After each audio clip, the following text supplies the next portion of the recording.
Russia downs 4 Ukrainian bombs, 160 drones in last 24 hours. Defense Ministry.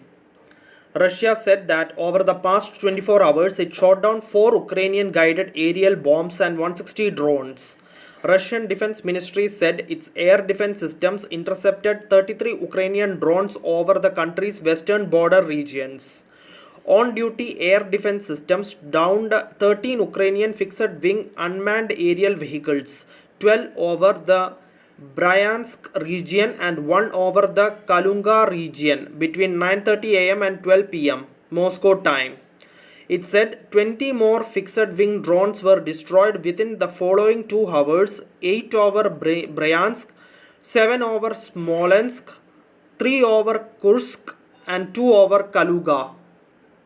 In a statement, Russian Foreign Ministry stated that 22 people have been killed and another 105 due to Ukraine's shelling and drone strikes over the past week. The ministry also shared a map marking the attacked areas in the Russian territory. Thank you for listening. Thank you for watching. Thank you everyone. Bye.